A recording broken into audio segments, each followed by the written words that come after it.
Então, gente, a gente voltou assim no nosso rápido intervalo, bacana, para a gente continuar falando sobre a parte de leis de Faraday e lei de Lenz, que a gente já tinha começado na aula passada, ok? Essa segunda aula a gente vai também tentar resolver umas questõezinhas para que a gente possa pegar uma prática de como seria uma questão de transformadores, uma questão de lei de Lenz e tudo.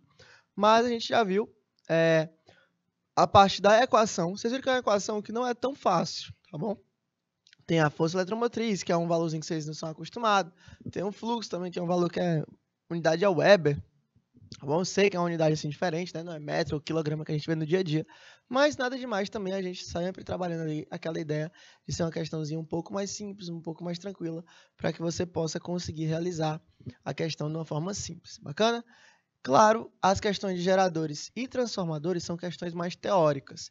Eles vão te perguntar a aplicação prática de um gerador, como é que eu vou conseguir fazer um motor elétrico, né, um transformador, qual é o fluxo do campo magnético pertencente àquela situação.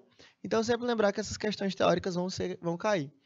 E dizer para você, cuidado com questão teórica. Questão teórica, às vezes, ela vai te perguntar uma coisa, vai te dar uma resposta correta, mas que não responde a tua pergunta. Então, tá sempre nessa oscilação aí. Carinha? Então, vamos em diante aqui, para a gente poder responder nossas questõezinhas. Primeira questão fala o seguinte. A questão alternativa que apresenta apenas dispositivos que funcionam por meio do fenômeno de indução eletromagnética, tá bom?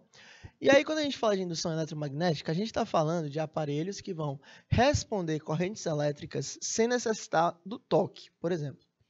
Vamos lá. Letra A, transformadores. A gente viu, olha aí, transformador é um dos principais exemplos que a gente tem. Claro, a gente até falou dele na aula passada, quando a gente fala dessa parte de indução, né? De indução eletromagnética. Forno de indução. Como é que vai funcionar um forno de indução eletromagnética? Vamos lá. Dá um pulinho lá na casa dos ricos. Olha aí. Forno de indução, gente, é um tablado, tá bom, de um forno que possui dentro dele um filamento. Coisinha mais ou menos assim. Que nada mais é do que uma bobina, um solenoide, tá bom? Que vai estar ali naquele sistema. Quando ele é aquecido, o que acontece? Você tem uma passagem de corrente elétrica dentro desse sistema, forno de indução, e aquela passagem de corrente elétrica vai produzir um fluxo de campo magnético.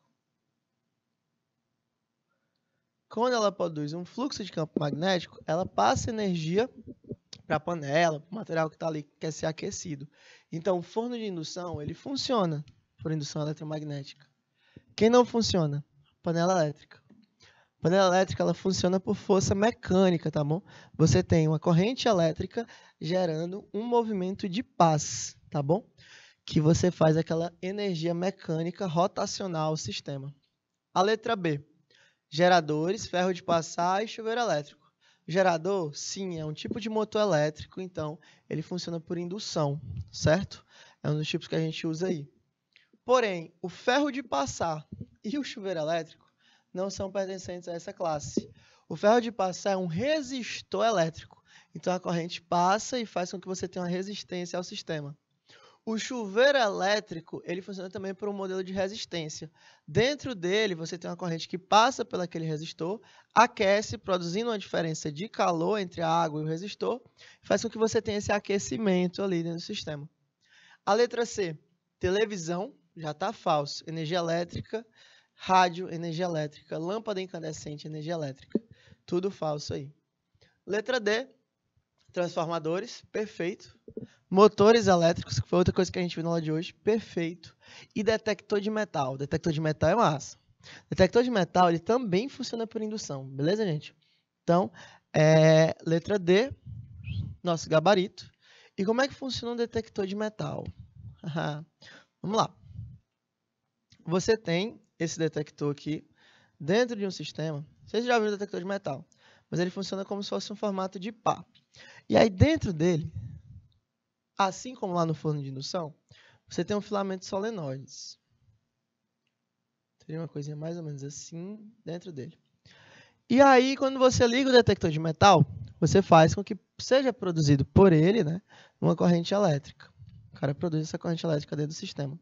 E aquilo ali produz uma indução eletromagnética. Qual é o problema? ele funciona exatamente como ele funciona em relação ao ímã. Quando ele chega perto de um objeto metálico, né? Exemplo, uma chave, uma coisa do tipo. Quando ele chega perto de um objeto metálico, aquela forma de indução sofre uma atração ou uma repulsão. Não forte o suficiente para atrair o metal que ele está sendo interagido, mas forte o suficiente para fazer com que você produza um aviso sonoro. E aí ele apita, né? Aquele pi, pi, pi, pi. Pois pronto. Aquele lá, pi, pi, pi. Pois é, aquilo ali mesmo. Quando ele faz isso, ele está gerando aquela indução no sistema. Nosso gabarito seria a letra D. Secador de cabelo também não funciona assim. Aspirador de pó não. Sanduícheira resistência também. Tudo falso. Nosso gabarito seria a letra D, tá bom? Então, o que é que funciona por indução? Transformador, forno de indução, detector de metal, motor elétrico e gerador também, beleza? Então, seriam os exemplos necessários para você levar dessa situação aqui. Deixa eu até apagar bem aqui esse X que eu botei, porque é bom você decorar esses 4 aí, ok? São questõezinhas teóricas que às vezes podem perder a gente de vista. Esses 6. 5, né? Transformador, forno, gerador, detector e motor elétrico. Sempre são esses 5. A maioria das vezes são esses 5 aí, ok? Segunda questão fala o seguinte. De acordo com a lei de Faraday, a variação de fluxo magnético através de um condutor é capaz de produzir. Letra A, resistência. Letra B, força eletromotriz. Letra C, variação de temperatura. Ou letra D, dilatação térmica. Aí eu vou pedir 2 minutinhos para vocês me darem o gabarito e dizer o porquê que aquilo ali faz aquele processo.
Então, ele perguntou, de acordo com a lei de Faraday, a variação do fluxo magnético através de um condutor é capaz de produzir.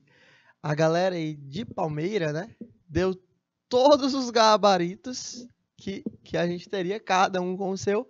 Mas vamos explicar o que acontece. Juniel também mandando gabarito letra D. Vamos ver o que acontece naquele sistema. Você tem um fluxo magnético através de um condutor. Então, você teria uma variação de fluxo em um determinado intervalo de tempo. Isso aqui, gente, vai produzir o que no meu corpo? Isso aqui vai produzir uma FEM. Que é isso? Uma força eletromotriz, que seria uma força induzida ao sistema. Então, ele produz uma resistência elétrica? Não. Quem produz resistência elétrica é um material, quando sólido, aplicado a uma corrente. Ele produz uma variação de temperatura? produz, mas não da forma intencional, só antecipação. Não é o que a lei de Faraday permite ter, beleza? Então, letra C até está certa, mas não responde a nossa questão. Letra D, produz uma dilatação térmica? Não, porque senão o motor seria de um tamanho quando está sem funcionar e de outro tamanho quando está funcionando. Não existe isso, você não tem um motor de um carro maior quando funciona e quando não funciona. Então, letra B seria aí, uma força eletromotriz induzida, o nosso gabarito, tá bom? Você teria esse sentido aí dentro do sistema, ok? Próxima questão, nosso gabarito aqui, letra B. Sempre lembrar que fluxo magnético, ele vai produzir força eletromotriz envolvida ao sistema para fazer com que alguma coisa funcione. Transformador, motor, detector de metal, forno de indução, alguma coisa vai funcionar por ele, beleza? Terceira questão fala o seguinte. Um intervalo de tempo de 2 segundos ocorre uma variação de fluxo magnético de 5 Webers sobre um condutor de resistência elétrica de 1 ohm. A corrente que atravessa esse condutor é igual a... Então, você teria aí um valor necessário para a gente achar aquele sistema. Bom, vamos lá. O que vai acontecer dentro desse sistema aqui? Vamos entender primeiro o que está acontecendo. Essa questão são feitas em 2 etapas. Ele falou que tem uma resistência elétrica de 0,1 ohms. Esse valor de resistência é aquele valor de resistência simples que a gente já vê desde lá na nossa primeira aulinha, né? Dentro desse sistema aí. Então, a minha DDP, a minha força eletromotriz, vai fazer com que a resistência vezes a corrente funcione. Ele quer saber quem? Ele quer saber o valor da corrente. Ele já me deu a minha resistência que vale 0,1. Ok? Ele já me deu essa resistência aí que vai valer 0,1. Então, o que ele quer de mim? Ele vai querer saber, primeiro, o valor da minha força eletromotriz, que é o que vai fazer com que aquele sistema funcione. Ele está gerando energia para um sistema. Só que quando você liga um resistor na tomada, para ele funcionar, ele vai precisar de uma voltagem. Nossa voltagem padrão, quanto é? 220 volts, né? Você tem essa voltagem padrão, aplicada ao sistema. Então, quando eu tenho uma voltagem de 220 volts, o que vai acontecer com aquele meu sistema?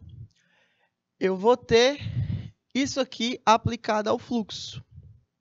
Que fluxo? O fluxo de campo magnético que atravessa aquele determinado condutor em um intervalo de tempo. Aquilo ali vai produzir a minha força eletromotriz, beleza? É aquilo que vai fazer com que o sistema funcione. Então, qual seria a minha força eletromotriz? Quanto é o fluxo? O fluxo é de 5 Webers. Olha aqui, esse aqui é o valor do fluxo. Sobre o intervalo de tempo. Deixa eu até botar no enunciado o que significa cada um deles. 2 segundos é o tempo. 0,1 é a minha resistência. E 5 Webers é a minha variação de fluxo. Então, qual seria aqui o valor da minha FEM, da minha força eletromotriz induzida ao sistema? Seria 5 sobre o tempo, que daria 2. Então, a minha força eletromotriz daria 2,5. Beleza? Então, quando você pega isso aqui e aplica dentro daquele meu sistema, eu tenho um valor de 2,5.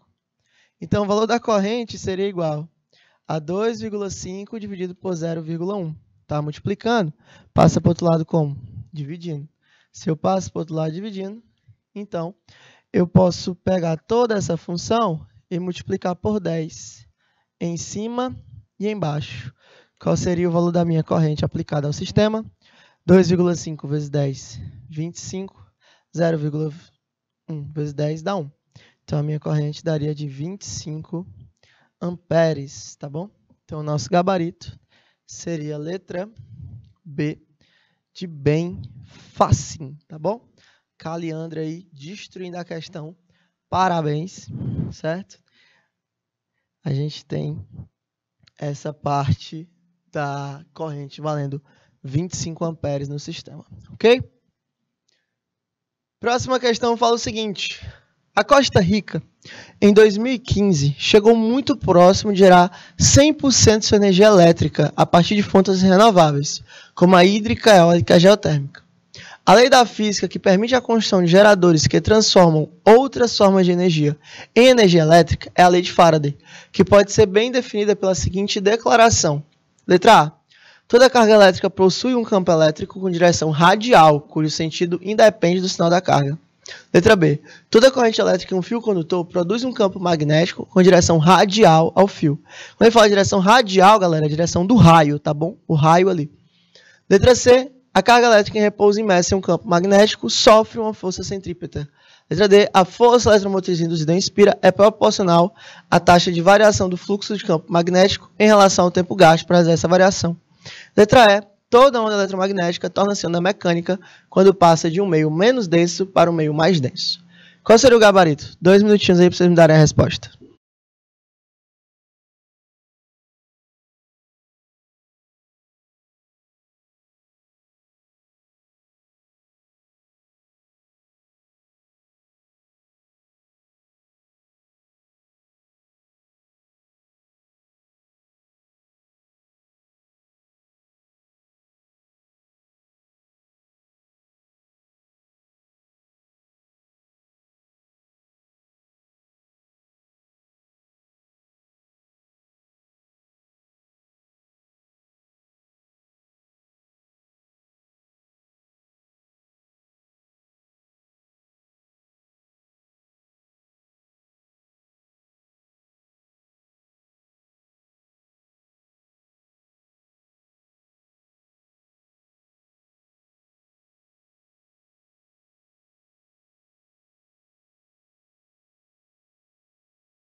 Você vai desclassificando as alternativas até chegar na que você quer, tá bom?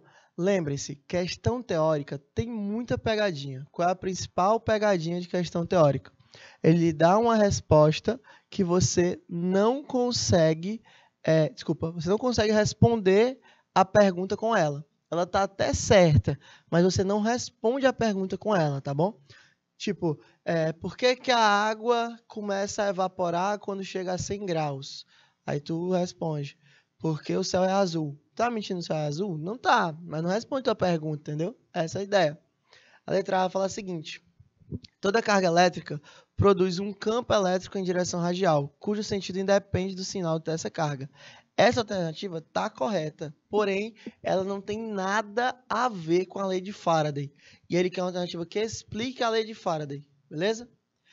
Letra B. Toda corrente elétrica em um fio condutor produz um campo magnético em direção radial ao fio. Verdadeiro também, aquela parte condutor elétrico, né? Você tem a corrente elétrica produzindo argolas de campo magnético dentro do sistema, mas você não consegue responder lei de Faraday com ela. Letra C. Uma carga elétrica em repouso imersa em um campo magnético sofre a ação de uma força centrípeta. Essa aqui está errada de todas as formas, né? Carga em repouso não sofre força nenhuma, fica lá estática. Letra D. A força eletromotriz induzida em uma inspira é proporcional à taxa de variação do fluxo magnético em relação ao tempo gasto para realizar essa variação. Letra D seria o nosso gabarito, certíssimo aí. A força eletromotriz que vai atuar no sistema é igual a menos a variação do fluxo sobre a variação de tempo necessária para aquele sistema existir. Ok? Letra E. Toda onda eletromagnética torna-se onda mecânica quando passa de um meio mais denso para um meio menos denso. Onda eletromagnética nunca vira onda mecânica. E a gente nem falou disso aqui nessas aulas, tá bom? Isso aqui é assunto de Física 2, que é assunto que a gente vê lá no segundo ano. Isso foi falar de onda magnética e tudo, parte de polarização e todos os outros sistemas elétricos que a gente consegue ver, né? Fenômenos ópticos e mecânicos. Então, nosso gabarito realmente seria a letra D, de doido. É bem facinho. Sexta questão legal, adoro essa questão. Olha como essa questão é legal. Uma espira circular está imersa em um campo magnético, criado por dois ímãs, conforme a figura abaixo. Um dos ímãs pode deslizar livremente sobre a mesa, que não interfere no campo gerado. O gráfico da figura a seguir representa o fluxo magnético através da espira em função do tempo. Olha, você tem 5 segundos de espira. 5 segundos de espira. Do 0 até o 1 é 1 segundo. Do 1 até o 2, 2 segundos. Do 2 até o 3, 3 segundos. Do 3 até o 4, 4 segundos. Do 4 até o 5, 5 segundos. Então, você tem 5 espaços de variação de espira. Beleza? Você tem esses 5 aí dentro da espira. O intervalo de tempo em que aparece na espira uma corrente elétrica induzida é de... Olha, o que que produz corrente elétrica? O que que produz corrente elétrica? Eu vou até botar no marca-texto. Eu vou botar aqui no marca-texto. Corrente elétrica induzida. O que que produz esse cara? Pelo amor de Deus, pelo amor de Deus. O que que produz isso? É o fluxo. O que produz é o fluxo. Beleza? O que que vai produzir? É o fluxo. É a variação da energia. É o fluxo. Qualquer fluxo eletromagnético presente dentro daquele sistema, beleza?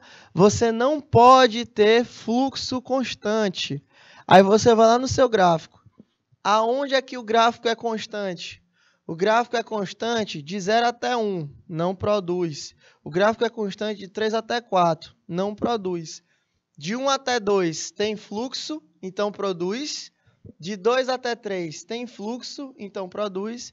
De 4 até 5 também tem fluxo, então produz. Então só vai produzir de 2 para 3, desculpa, de 1 para 2, de 2 para 3 e de 4 para 5. Vamos lá. Letra A. De A para 1 somente, de 0 para 1 somente. Falso. De 0 para 1 nem produz. Letra B. De 0 a 1 e de 3 para 4. É justamente o que não produz. Então, letra B está fora. Letra C. De 1 para 3, beleza? E de 4 para 5. Também está fora quando eu falo... de 1 para 3 e de 4 para 5. Está verdadeiro, ó. Vou de 1 até 3. E vou de 4 até 5. Então, qual seria o nosso gabarito? Letra C. Tá bom? De 1 até 2 e de 4 até 5. Ele esqueceu de quem?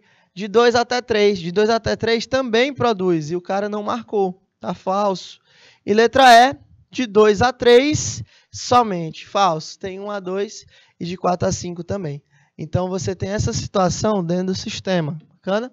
Você tem que ter fluxo. Se você não tiver fluxo, você não tem formação de corrente elétrica. Se você errar isso aqui, entendeu? Eu vou lhe botar de joelho no milho, de castigo, até você entender essa parte de fluxo. O fluxo, pelo amor de Deus, o fluxo é o que gera uma corrente elétrica induzida. Se tiver parte constante, não gera fluxo. Beleza? Sétima questão. Determine o fluxo magnético em Webers, aí falando do fluxo, sobre uma espira quadrada de lado de 20 centímetros. Sob a influência de um campo magnético perpendicular e reta normal do plano da espira de módulo de 100 Tesla. Aqui é o campo. Ele quer saber o quê? Ele quer saber o fluxo magnético. Bacana? Aí essa questão, deixar para vocês. 2 minutinhos para vocês me dizerem qual é o gabarito da questão.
Olha, gente, ele pediu esse fluxo de campo magnético, beleza? Quando eu peço esse fluxo de campo magnético, é que eu vou dizer? Esse fluxo vai ser igual ao campo vezes a área do cidadão vezes o cosseno do ângulo gerado, tá bom? Que é justamente aquela equação de fluxo que a gente já tinha visto lá no comecinho das aulas sobre leis de Lenz e leis de Faraday. Quando eu aplico ela, qual seria o valor do meu fluxo? O meu fluxo gerado seria o campo, que é o que ele quer, que é o que ele falou, né? 100 Tesla, vezes a área, que seria 20 vezes 20, porque ele é quadrado e tem um lado de 20, né? Vezes o valor do cosseno. Só que existe uma coisa que ele falou que te mata na questão. Ele falou que o cara é perpendicular à reta. Se é perpendicular, qual é o ângulo formado? Perpendicularidade, gente, qual é o ângulo? O ângulo formado... O ângulo formado é de 90 graus. Então, seria esse valor de fluxo vezes o cosseno de 90. Só que o cosseno de 90, galerinha, vale quanto? Cosseno de 90 graus vale 0. E qualquer coisa vezes 0 dá 0. Então, ficaria fluxo vai ser igual a 100 vezes 20 vezes 20, 400, vezes o 0. Vezes 0, que seria o valor ali do cosseno de 90. Então, o fluxo seria igual a 0. Nosso gabarito seria a letra A, certo? Justamente porque ele vai valer 0, já que você tem um valor perpendicular ao sistema, certo? Então, tranquilos, nossas primeiras baterias de questõezinhas. Essa aqui eu vou passar de tarefa para casa de vocês, não vou forçar ela não. Vamos falar um pouquinho sobre motores elétricos, que a gente já está ficando um pouquinho sem tempo. Então vamos falar um pouquinho disso aqui, para depois a gente poder avançar um pouquinho nas questões de geradores e motores elétricos, que são aparelhos que funcionam por indução. Vamos lá. Como funcionam os motores e geradores elétricos? Tanto o motor quanto os geradores elétricos são equipamentos utilizados para converter energia por meio de indução eletromagnética. Então, toda vez que o cara perguntar motor e gerador elétrico, tem indução eletromagnética? Tem sim. Isso acontece porque o equipamento transforma a tensão da corrente elétrica em magnetismo, que por sua vez vira energia mecânica nas bobinas e faz o motor girar. Então você tem essa indução, tá bom? Gerada pelo sistema, que faz com que a corrente elétrica rode aquelas bobinas e faça o motor funcionar. O gerador elétrico funciona quando um conjunto de espirais condutoras, que são colocadas na parte interna do equipamento, são instalados entre ímãs. Então você tem uma situação de ter espiras condutoras entre os ímãs, que é justamente para fazer aquela alternância e produzir uma corrente elétrica. Com isso, as bobinas entram em rotação, produzindo o quê? Corrente elétrica, que é o que a gente quer, né? A partir disso, podem ser alimentados os diferentes tipos de circuitos elétricos existentes no sistema. Quanto de energia um gerador consegue gerar? Gente, isso é um pouco relativo, né? Porque quando você tem energia de um sistema, você tem várias formas de produzir aquela energia e de fazer também o sistema funcionar. Estima-se que o rendimento de um gerador de energia a diesel atinge entre 36% e 41%. O que é gerador a diesel? É aquele gerador que, por exemplo, você está num prédio ali, ou então num determinado ambiente e falta luz. Aquele gerador pega a energia química do diesel e da combustão, transforma em energia elétrica, chegando a um poder calorífico típico de 10.500 quilocalorias por quilo. Então, a cada quilo de diesel utilizado, o cara gera 10.500 quilocalorias. Eficiente quanto ao consumo do combustível, que fica em torno de 0,26 litros por quilowatt hora, né? Gerado em regime que a carga esteja acima de 70% da capacidade do motor nominal. Isso aqui é um erro que muita gente faz em curta situação também, que é o caso do combustível do teu carro ou da tua moto. Tem muita gente que eu conheço que deixa o combustível só com a quantidade de rodar. O cara chega no posto, bota 10 conto, hoje não dá mais, né? Tem que ser 20, tem pelo menos uns 20zinho ali, e fica rodando no carro na reserva. Gente, o aproveitamento de todo gerador, de toda máquina elétrica, ele é muito maior quando você está com 70% da capacidade do motor. Beleza? Sempre. Isso para qualquer tipo de gerador. Então, o seu carro ele vai ser mais econômico, o seu moto vai ser mais econômica se você tiver 70% do tanque cheio, tá bom? Abaixo disso, você tem uma capacidade, a gente bota de capacidade nominal. Abaixo de 70%, você não tem uma capacidade nominal. Então, se você quiser economizar, claro, a diferença é que se você tem a situação financeira não tão excedente, né, para ficar enchendo de gasolina o tempo todo o carro, mas se você tiver condição de botar uma vez e conseguir manter aquele 70% ou mais, você vai ver que você vai conseguir economizar no longo prazo, entendeu? Você vai diminuir seu consumo mensal ou então semestral de gasolina, de combustível geral. Então essa capacidade nominal é importante para geradores e motores elétricos. Bacana? Quantas horas pode ficar ligado no gerador a gasolina? A resposta é quanto tempo ele aguentar. Basicamente é isso. Em resumo, a resposta da questão, quanto tempo o gerador de energia pode ficar ligado? É que o gerador ele pode se manter funcionando o tanto de tempo que durar o combustível. Então é basicamente isso. Se o combustível durar, você pode ficar ligado ele o tempo inteiro. E desde que não seja desrespeitadas as orientações de segurança. A grande maioria dos manuais não pode passar de 12 horas. Então, todo gerador, todo motor elétrico tem um prazo aí de 12 horas de funcionamento. Depois disso, ele pode gerar um superaquecimento, né? Ele pode gerar um superaquecimento e acabar comprometendo a parte elétrica do sistema. E isso faz com que você tenha perigo de, por exemplo, um incêndio interno, descascamento de fio, enfim, uma série de coisas que pode levar à perda de seu aparelho. E a gente pode chegar nas questões de gerador. Tem-se que um gerador tem uma força eletromotriz de 12 volts e uma resistência de 2 ohms. Determine a DDP e seus terminais e a corrente que atravessa quando tem uma intensidade de 2 amperes. E a intensidade da corrente elétrica para que a DDP seja 10 volts. Tá.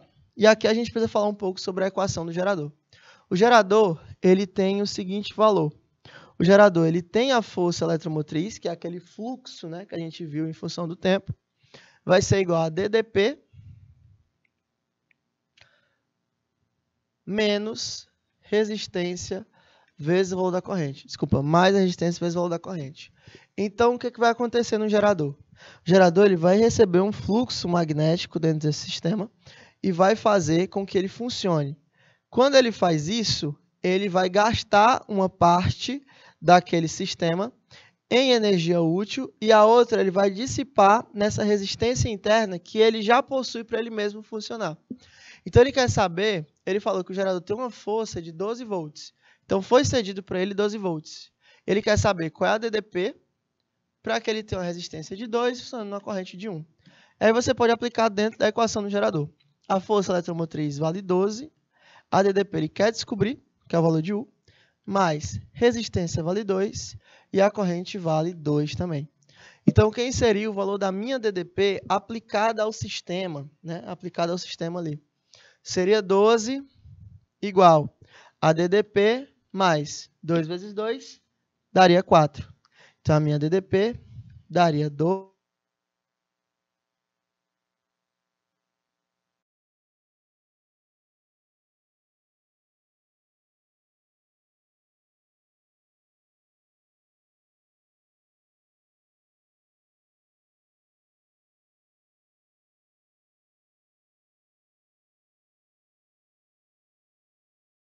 Você teria uma DDP aqui gerada de 8 volts, né, dentro daquele meu sistema de gerador. E se por um acaso ele quisesse saber se a DDP agora fosse 10, qual seria a nova corrente? De novo, você pega a equação do gerador. Qual seria a equação do gerador? A força eletromotriz que o gerador fornece é igual a DDP que por ele passa, mais a resistência que ele alimenta, vezes a corrente, né, que ele vai querer gastar ali. A minha DDP vale 12. Desculpa, a minha força eletromotriz vale 12. Para fazer com que o sistema funcione, eu preciso ceder 12 volts para ele. A minha DDP agora vale 10. Ele falou que vale 10. A resistência não mudou, continua sendo 2, ele quer saber a nova corrente. Então, 2i seria igual. 10 está positivo, vai para o outro lado negativo. Então, 2i seria igual a 2.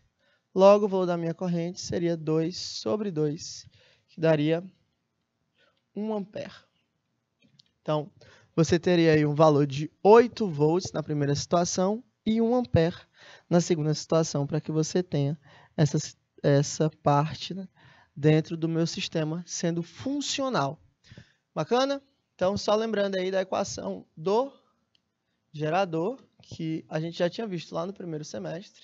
Não custa lembrar, né? Força eletromotriz é igual a DDP mais resistência vezes o valor da corrente. Certinho? Então, vamos lá para a próxima questão. A questão fala o seguinte. Quando os terminais de uma pilha elétrica são ligados por um fio de resistência desprezível, passa por ele a corrente de 20 amperes, né? Ali é para ser um A. Desculpa aqui. 20 amperes. Ficou sendo um valor, mas é a unidade.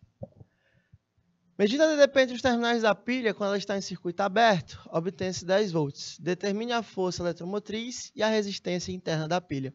Aí você vai cair para onde? Você vai cair para a equação do gerador. Força eletromotriz é igual a DDP mais a resistência vezes a corrente. E aí, pedir 2 minutinhos para que vocês possam tentar a questão.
O valor de um fator de uma pilha, quando ela está em circuito aberto e tem um valor de 1 volt, o que significa dizer isso?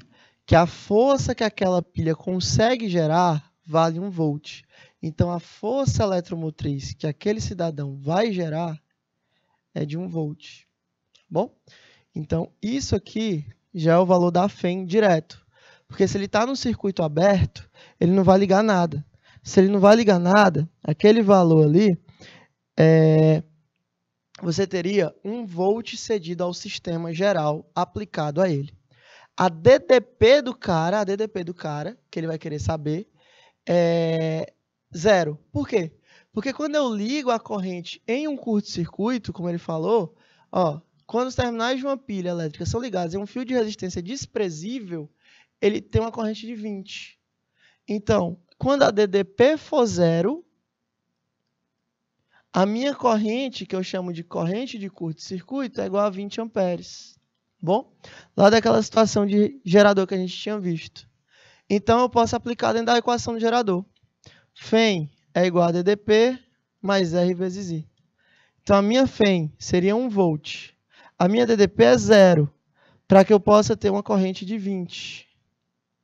Então, qual seria o valor da minha resistência? A minha resistência seria 20R, né, igual a 1. Então, a minha resistência seria 1 sobre 20. O que é que eu posso fazer? Dividir, né? Ficaria 100 sobre 20, daria 0,05 ohms. E aqui eu acho o valor da resistência aplicada ao sistema também. Bacana? Então, você teria aí essa parte de resistência aplicada ao sistema, quando você tem uma DDP igual a 0 e o valor daquela corrente aplicada dentro de um sistema. Bacana? Então, galerinha, a gente vai terminando a nossa aulinha de hoje, certo? A gente vai terminar agora na segunda questão. Existem algumas questões que a gente não conseguiu fazer, tipo aquela oitava da parte de geradores, e algumas também de motor elétrico, mas eu vou pegar elas para que na próxima semana a gente consiga exercitar bonitinho, tá bom? Fazer todas essas questões aí que vão ser importantes. Algumas dessas questões têm uma chance de parecer muito, né? Tá no mesmo nível das questões da prova aí, então são questões que vale a pena a gente revisar, beleza? Então, agradecer a vocês, é uma companhia inenarrável estar aqui com vocês, um prazer que eu não consigo descrever, tão bom. Mas, infelizmente, a nossa aula de terça-feira está acabando. Próxima semana aí a gente volta com essa parte de eletricidade. Salvo engano, próxima semana são transformadores, então no lugar da gente dar aquela ideia inicial, a gente vai ver as equações de um transformador, como é que calcula o campo magnético dentro dele, corrente dentro dele. É muito legal essa parte, vocês vão gostar. E as aplicações práticas delas são bem visíveis no dia a dia, então é uma coisa que geralmente o aluno gosta de se dar bem. Bacana? Então, no mais, agradecer a companhia de vocês. Essas questões que a gente fica devendo hoje, eu vou aplicar a próxima semana. Não se preocupe, vocês não vão sair perdendo nada com isso. E era isso. Tá bom? Boa semana para vocês. Até a próxima aula. Tchau!